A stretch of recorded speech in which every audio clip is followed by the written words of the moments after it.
हर हर महादेव दोस्तों, आशा करते हैं कि आप लोग कुशल मंगल खुश होंगे। महादेव आपका कल्याण करें। दोस्तों, आप तो जानते ही हैं कि हम लोग पाठ करते हैं महाशिव पुराण का, गरुड़ पुराण का, भगवत गीता का और ऐसे पुराणों का और बहुत सारे नॉलेज आपके साथ शेयर करते हैं। हम पाठ करते हैं, आप श्रवण करते हैं।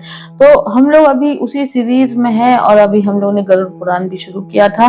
तो आपने पिछले एपिसोड में देखा था कि तीसरा अध्याय जो है गरुड़ पुराण का हम लोगों ने समाप्ति किया था, पूर्व खंड का। तो अभी गरुड़ पुराण के फिर से जिन्होंने नहीं सुना है, जिन्होंने श्रवण नहीं किया, उनके लिए बता दें कि गरुड़ पुराण के दो खंड है, एक पूर्व खंड, एक प्रेत खंड। तो अभी हम लोग पूर्व खंड पे चल रहे हैं और आपने अभी तक भी किसी भी अध्याय का श्रवण नहीं किया है तो प्लीज जाइए, चैनल को सब्सक्राइब करिए और वहां पे प्लेलिस्ट बना हुआ है महाशिव पुराण, गरुड़ पुराण, भगवत गीता का।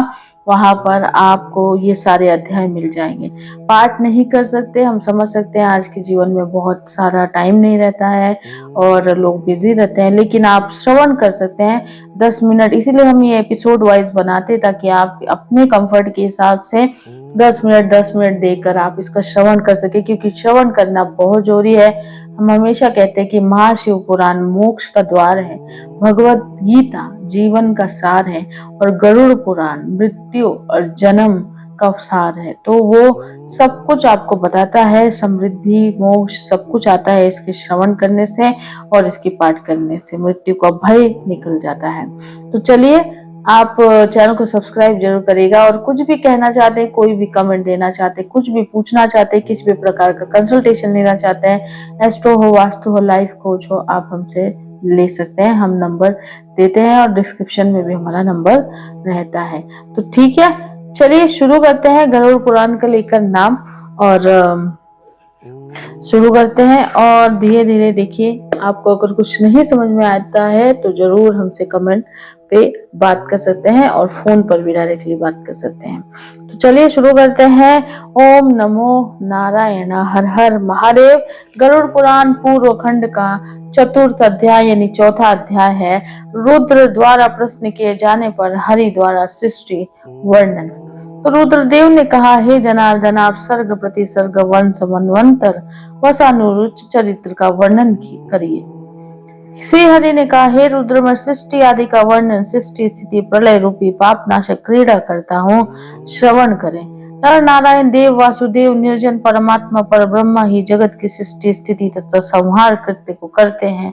ये परम ब्रह्मा परमेश्वरी समस्त व्यक्त एवं अव्यक्त जगत स्वरूप हैं। वे ही पुरुष तत्व रूप तथा काल रूपी होकर समग्र जगत में व्याप्त है। जैसे बालक लोग खेलते समय अनेक चेष्टा करते हैं, उसी प्रकार परमेश्वर जो कार्य करते हैं उसे सुनिए। यह अनादि निधन, जिनका आदि अंत नहीं है, ये समस्त जगत का पालन करने वाले अनंत पुरुषोत्तम है। उन प्रभु से ही व्यक्त अव्यक्त जगत की तथा आत्मा की उत्पत्ति होती है। आत्मा से बुद्धि, बुद्धि से मन, मन से आकाश, आकाश से वायु, वायु से तेज, तेज से जल तथा जल से पृथ्वी की उत्पत्ति हो गई है। हे रुद्रदेव, इसके पश्चात हिरण्मय अंड उत्पन्न हो गया। इसी अंड के अंतर्गत प्रभु ने स्वयं जगत सृष्टि हेतु देह धारण किया था। ब्रह्मा चतुर्मुख हुए, उनमें रजोगुण की मात्रा अधिक थी। उन्होंने शरीर ग्रहण करके सचराचर जगत का सृजन किया। ब्रह्मा होकर वे जगत सृष्टि करते हैं। अंड के अंतर्गत समस्त जगत का देवता, असुर तथा मनुष्य की वे सृष्टि करते हैं। अपनी आत्मा से उन्होंने विष्णु का सृजन किया। वे समस्त जगत का पालन करते हैं। स्वयं हरि अंत में समस्त जगत का संहार करते हैं। वे ब्रह्मा होकर सृष्टि करते हैं, विष्णु रूपेण जगत पालन करते हैं। वे प्रभु रुद्र रूपी होकर कल्पांत में सबका संहार कर देते हैं। ब्रह्मा के सृष्टि काल में पृथ्वी जल के अंदर थी। उन्होंने वाराह तनु धारण करके अपनी दाढ़ से उसका उद्धार किया था। ये शंकर, अब वे देवादिदेव सर्ग को संक्षेप में कहता हूँ।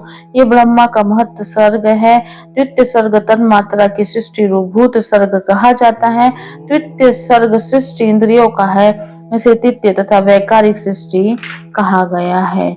सूत्र है, इसे तीर्थ योनि कहते हैं। इसके उदर में आगे पृष्ठ है देव सर्ग। सप्तम है अवार्क सूत्र, ये सप्तम सर्ग है जो मनुष्य सृष्टि है। अष्टम है अनुग्रह सर्ग, इसमें सात्विक तथा तामस आते हैं। 5 वैकृत सर्ग है तथा 3 प्राकृत है। प्राकृत 3 तथा व्याकृत 5, 8 सर्ग होते हैं। नवम है कोमार है। जब प्रजापति ने सृष्टि कार्य प्रारंभ किया उस समय उनकी संकल्प रूपी इच्छा से देवता, मनुष्य, तिर्यक तथा स्थावर ये 4 प्रकार की प्रजा स्पष्ट हो गई थी। तत्पश्चात ब्रह्मा ने मानस पुत्रों की सृष्टि किया। तत्पश्चात ब्रह्मा ने देवता, असुर, पितृगण तथा मनुष्य इन चतुर्विध प्रजा का सृजन करने की इच्छा से अपनी आत्मा में मन को समाहित किया था। तब जब वे सृष्टि कार्य में अपने पूर्व संसार से लगे तब तमोगुण ने उनका आश्रय ले लिया। इस निमित्त से सबसे पहले उनके जंघा से असुरों की सृष्टि हो गई। इसके पश्चात उन्होंने अपने तमोमय भाव देह को त्यागा। हे शंकर, ये तमोमय भाव ही जगत में रात्रि रूपेण व्याप्त है। इसके पश्चात ब्रह्मा ने अन्य भाव का आश्रय लेकर प्रीति युक्त मन से सृष्टि की इच्छा किया। इस कारण से उनके मुख से सत्वमय गुण वाले देवता उत्पन्न हो गए। इसके पश्चात ब्रह्मा ने इस सत्व मात्र देह का भी त्याग कर दिया। यही सत्व रूपी देव भाव ही दिन तथा रात्रि की मध्यकता संध्या रूप से अभिव्यक्त हो गया। इसके पश्चात ब्रह्मा ने रजोगुण का आश्रय ग्रहण किया था। इसी से रजोगुण व्यक्ति मनुष्य स्पष्ट हो गए थे। इसके अंतर उन्होंने राजो भाव का भी त्याग कर दिया। ब्रह्मा द्वारा व्यक्त ये राजस्व भाव ही पूर्ण संध्या रूप से ज्योत्सना से व्यक्त होता है। ब्रह्मा के ये शरीर के गुणों का परिणाम है ज्योत्सना, दिन, रात, संध्या। इसके पश्चात ब्रह्मा ने अन्य रजोगुण का वर्णन किया, वही क्षुधा तथा क्रोध रूप हो गया। इसके पश्चात ब्रह्मा ने क्षुधार्त राक्षसों की सृष्टि किया। रक्षण कार्य के कारण ये राक्षस कहलाए। इसके अंतरंतर उन्होंने यक्षों को उत्पन्न किया। यक्षण कार्य के कारण इन्होंने यक्ष नाम प्रदान किया था। ब्रह्मा ने जो अपने केस का संपर्ण सहलाया किया उसके सर्प उत्पन्न हो गए। सृष्टि के कर्ता ब्रह्मा के क्रोध द्वारा भूतगण, गंधर्वगण आदि उत्पन्न हो गए। जो प्राणी गायन प्रिय थे वे निष्पाप गंधर्व कहे गए। ब्रह्मा ने अपने वक्ष से मेष का, मूत्र से बकरी का, पार्श्व से गौ का, पददत्य से अक्ष, मातंग यानी हाथी, गंधर्व, ऊंट आदि जीवगण की रचना किया। उनके रोमों से औषधियां उत्पन्न हो गई। जीवगण में से गौ, अज, बकरी आदि मनुष्य, मेष, अश्व, खच्चर तथा गंधर्व गाम्य जंतु कहे गए।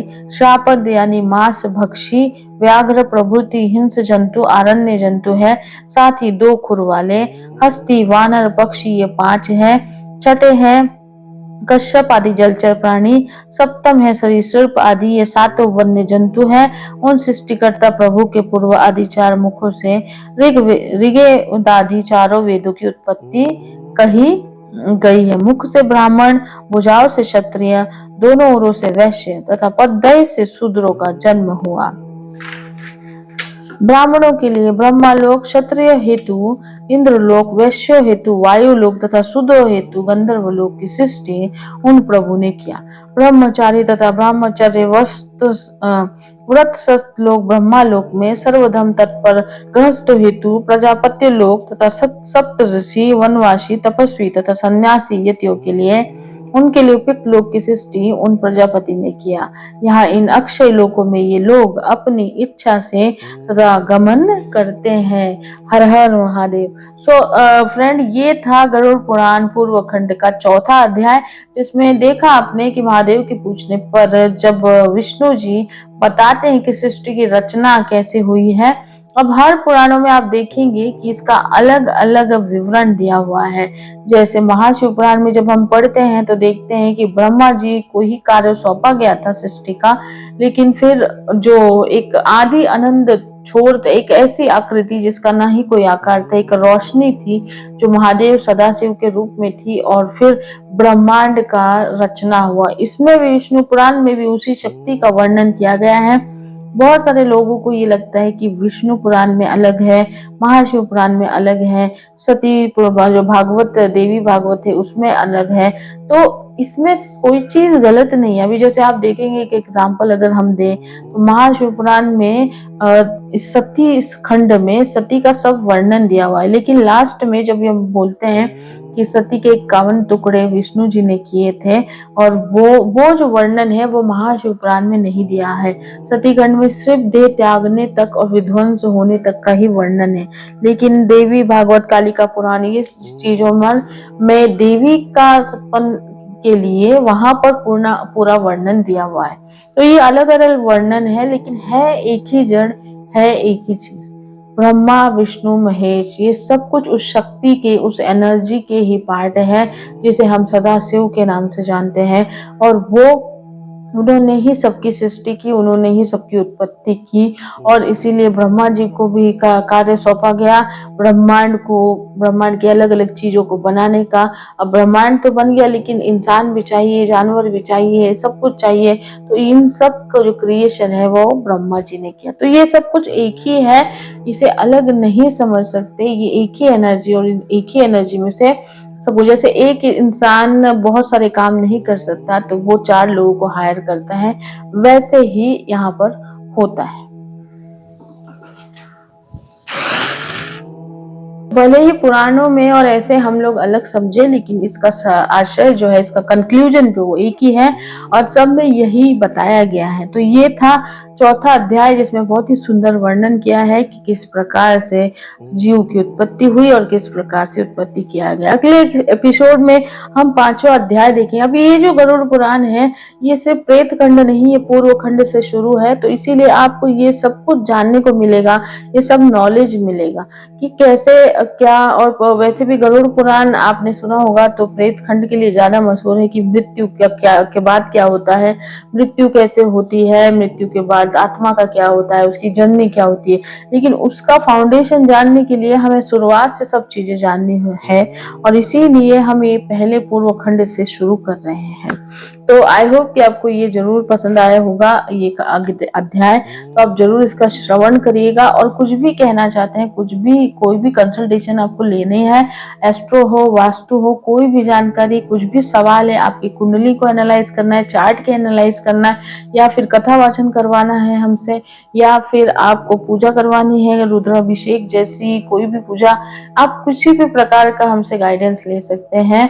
और आप दिए हुए नंबर पर हमें कॉल या चैट कर सकते हैं, व्हाट्सएप कर सकते हैं, अपनी कुंडली, अपने करियर, अपने लाइफ के बारे में आप जान सकते हैं। जितना हमें नॉलेज है हम उतना आपसे शेयर करेंगे। आप अपना बहुत बहुत ध्यान रखिए। हम मिलेंगे आपको अगले एपिसोड में एक नए अध्याय के साथ। हर हर महादेव।